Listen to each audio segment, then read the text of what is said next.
Pero qué gusto, ¿qué tal? ¿Cómo les va? Muy buenos días, muy buenas tardes, muy buenas noches. Enorme placer reencontrarnos y de verdad un gusto gigante presentar a la profesora que tiene que ver con filosofía y esto que habla también de gastronomía. Gabriela Alejandra Insúa, ¿cómo estás? ¿Qué Buenas tal? tardes. Buenos días, buenas tardes, buenas noches, según como vean el programa, como dice acá el conductor. ¿Qué tal? Buenos días, buenas tardes, buenas noches. Bueno, Estoy ¿cómo? muy bien, muy bien. ¿Estás muy bien? Muy bien. Diste un montón de veces clase, pero nunca con tanto bien. No, la verdad que no. Y aparte, bueno, esto es una experiencia nueva para cambiar un poco la escenografía y decidimos con este día tan lindo hacer esto digamos, bien natural como eran los pitagóricos. Bien, llegó entonces en el momento del capítulo número 3 que tiene como invitado especial ¿quién? A Pitágoras. Pitágoras. Pitágoras y su escuela. Pitágoras y su escuela. Bueno, hablarnos un poco de él porque siempre el comienzo de cada capítulo vamos directamente a la parte gastronómica, ¿no es cierto? Bueno, voy a empezar diciéndoles que es Pitágoras de Samos, ¿sí? Ellos se colocaban justamente los lugares de procedencia, ¿sí? No era que él se llamaba de apellido Samos, sino era el lugar de procedencia, ¿sí? La ciudad de Samos. Bueno, Pitágoras crea su escuela, la escuela pitagórica, en el siglo VI, mediados del siglo VI antes de Cristo. Y quiero decirles algo, ¿sí? Fundamental, que, bueno, nosotros conocemos a Pitágoras, ¿por qué, Marcelo? Por el famoso teorema. Por el famoso teorema, muy bien, pero él no fue el mentor, el creador. Te cuento que Teano, que era su esposa, fue quien, en definitiva, creó el teorema, y por razones que ya, a ver, en nuestro actual paradigma estamos discutiendo, por el famoso patriarcado, pasó a la historia como digamos, el inventor del teorema, cuyo teorema lleva su nombre. ¿Por qué hablas justamente del rol de la mujer en aquella época? Bueno, te cuento un poquito, eso es muy interesante, porque en realidad la mujer del siglo VII al siglo V tuvo mucho poder. De hecho, en la escuela pitagórica, Pitágoras tenía 11 mujeres que investigaban para él. Entre ellas estaba su esposa, Teano. Bueno, en realidad ellos se caracterizó la escuela pitagórica por ser muy revolucionaria. Porque vos sabés que estamos hablando del siglo VI, mediados del siglo VI antes de Cristo.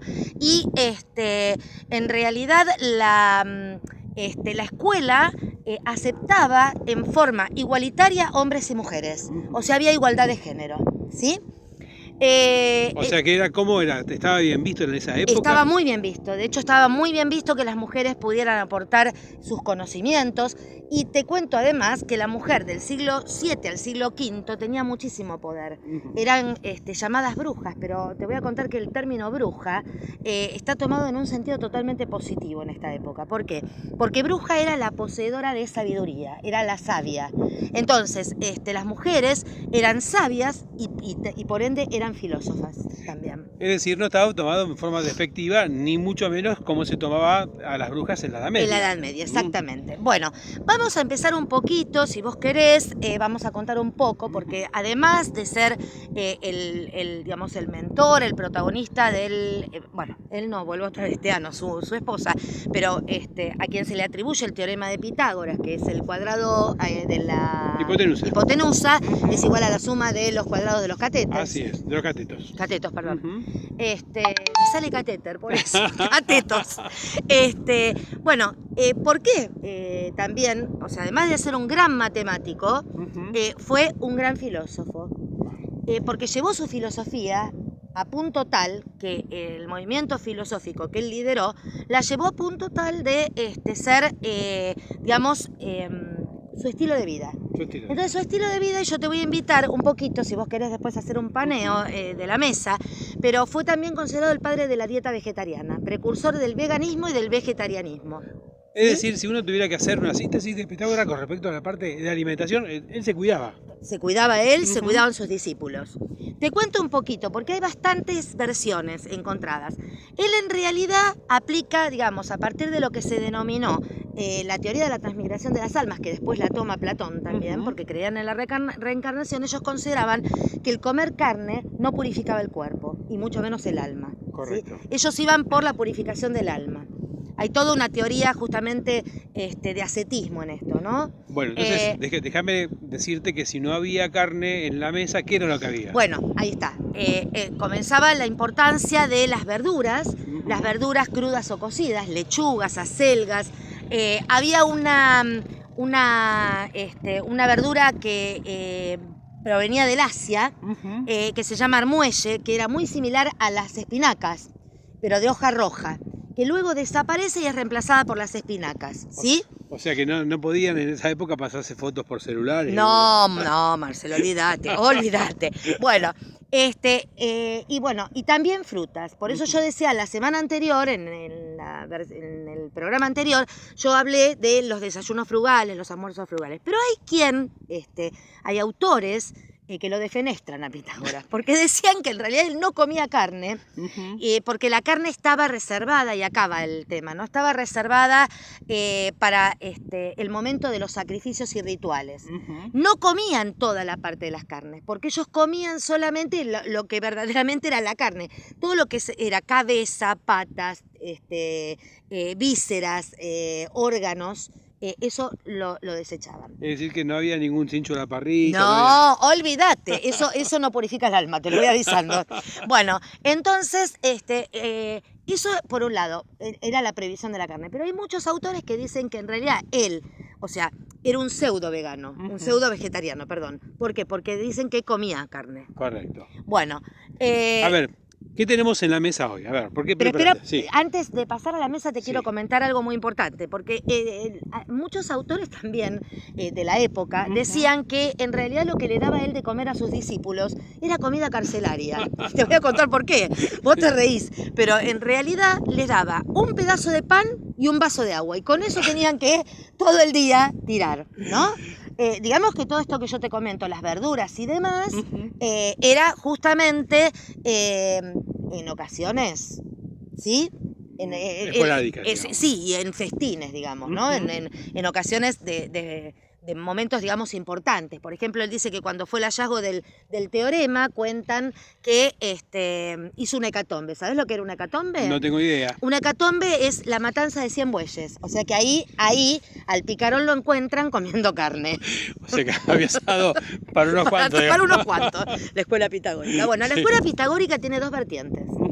Una que es místico-religiosa y la otra que es netamente investigativa, o sea, que tiene que ver con la conexión con la matemática, ¿sí? Con las investigaciones matemáticas, porque no te olvides que él hizo también mucho aporte de los números frente a la música. Bueno, como todo griego buscaba esta armonía entre lo que era el cuerpo y el alma, ¿sí? Armonía entre cuerpo y alma, y que solo se lograba con una dieta saludable y sana. Hay tipos, ¿no?, que se dedicaron exclusivamente en esa época a la parte matemática, como también fue Tales, ¿no? Tales, exacto, sí. Y por último, antes de pasar al paneo, si querés, de la mesa, para ver, y yo te voy explicando, ¿qué era esto de la teoría de la transmigración de las almas? Que también lo toma Platón. Bueno, era esta cuestión de que cuando un cuerpo moría, ese alma ascendía y volvía a encarnar en otro cuerpo. Entonces por eso se cuidaban también, porque ellos decían que comiendo animales, ellos no sabían si reencarnaban en sus próximas vidas en animales, y entonces cómo se iban a comer al animal. Claro. ¿Me entendés? Bueno, ¿cuáles eran básicamente los elementos prohibidos? Era las carnes, el pescado, sobre todo el salmonete y la ortiga de mar, porque la ortiga de mar estaba reservada para rituales. Y decían que el salmonete... No tengo ni idea qué es la ortiga de mar. No, la ortiga de mar era un tipo de pescado. Un pescado. Que es de allá del Mediterráneo. No me preguntes cómo es, porque la verdad que no tengo idea.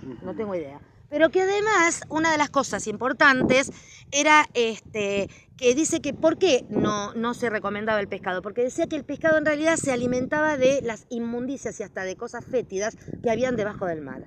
Entonces eso, digamos, no era posible para ser comido. Y algo importante, dentro de lo que son los alimentos prohibidos aparecen las habas también. Te cuento algo, ¿te interesa? Sí, eso, y vamos a la mesa. Bueno, las habas las asemejaban a los órganos sexuales, a los órganos reproductivos. Por lo tanto, eran directamente rechazadas. Y aparte, como eran, como lo mismo que las legumbres, como eran flatulentas, o sea, producían flatulencia, es un poco, no sé, desagradable, pero lo que sostenía la escuela pitagórica era que al ingerirlas, cuando se producían esas flatulencias, se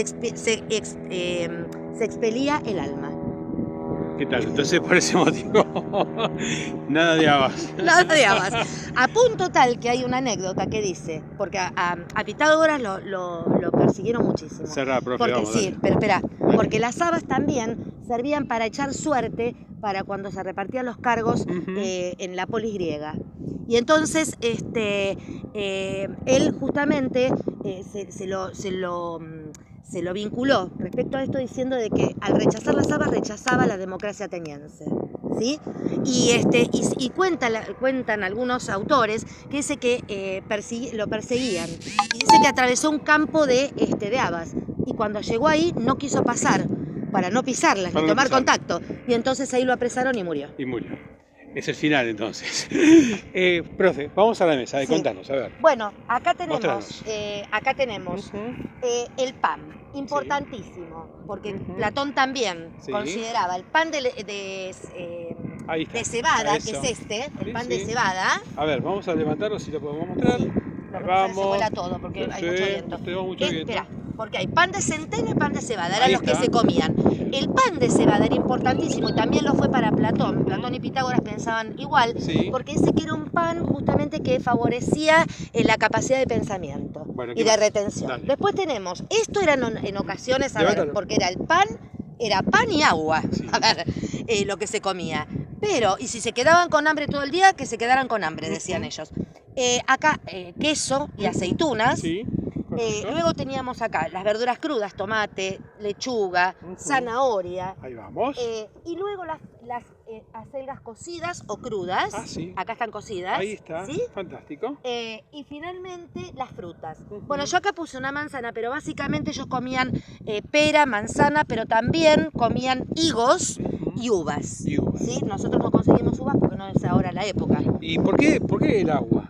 ¿Qué motivo? Porque ellos tomaban agua, porque lo que tenían que beber, o sea, se abstenían de tomar alcohol y demás, y tomaban agua, era el agua. Bueno, básicamente esta era la dieta entonces en aquella época. Estamos hablando de Sí. Pitágoras como para cerrar los puntos más importantes de esa época. Quiero aclararte una cosa, Y la ya dieta cerramos. tiene que ver, Sí.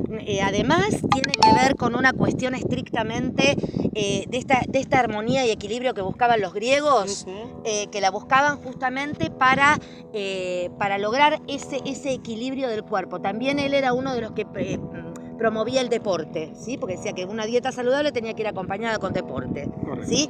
Y además, no olvidemos que esta alimentación, que lo que buscaba era poder tener digamos, un equilibrio entre el cuerpo y el alma, ¿no es cierto? Además, no la desvinculemos de lo social y de lo religioso, ¿sí? Porque eso es fundamental. O sea, asociar esta alimentación tenía que ver con lo social, porque yo quiero aclarar esto y con esto cerramos. A ver, se buscaba de alguna manera esto en los movimientos filosóficos en general, en esta época, ¿sí? Los filósofos buscaban esta perfección y la llevaban a todos sus planos de la vida. Pero también, Marcelo, ojo, porque quienes estaban, digamos, los que sí estaban habilitados para comer carne, pescado, verduras, frutas y todo tipo de banquetes, era la nobleza. El pueblo, y esto estamos viendo, por eso está vinculado totalmente con lo social y con lo político también, porque en realidad el pueblo no gozaba de esos privilegios. Ante la pregunta si todo el mundo podía comer de todo, no había para todos. Acá hay una realidad, él y su escuela y sus discípulos lo consumían porque había una convicción desde la propia filosofía, buscando esto que yo te digo, ¿no? El equilibrio, digamos, esa armonía y perfección que buscaban los griegos, y esto lo practicaban los filósofos. Ahora, no hay que desvincularlo de lo religioso, porque también él, digamos, fue perseguido porque él fue un tipo muy transgresor en cuanto a la religión, porque en esta doble vertiente que yo te dije, místico-religiosa y científico-matemática, en esta cuestión religiosa, él, la escuela pitagórica, con él a la cabeza, le rendían cultos al dios Dionisio, que era el dios de la lujuria y del placer. Y entonces, justamente él iba en contra de lo que el pueblo griego creía y de lo que además, como yo te dije antes, en cuanto a lo que fue la democracia, él claramente era un opositor a la democracia griega. ¿Por qué? Porque su pensamiento también era elitista. Bueno, punto final. 15 minutos. Qué experiencia grabar con una profesora de filosofía. Es tremendo. Profe, nada, simplemente que tenemos en el cuarto capítulo la semana que viene. Wow, vamos a presentar a Sócrates. Abrimos el humanismo griego. Humanismo griego. Humanismo griego. Un placer enorme. Gracias. Podríamos hacer una... Vamos aquí, okay. Porque nos tenemos que ir despidiendo ya directamente del informe de hoy. Queríamos hacerlo así, con esta imagen que es espectacular aquí en el arroyo, aquí en el campo. Gracias por todo, profe. No, gracias y que pasen una excelente semana. Y bueno, los invitamos a que la próxima semana ya se enganchen que arrancamos con humanismo griego. Así es, atención, esta vuelta a Pitágoras la semana que viene nos toca Sócrates, vamos.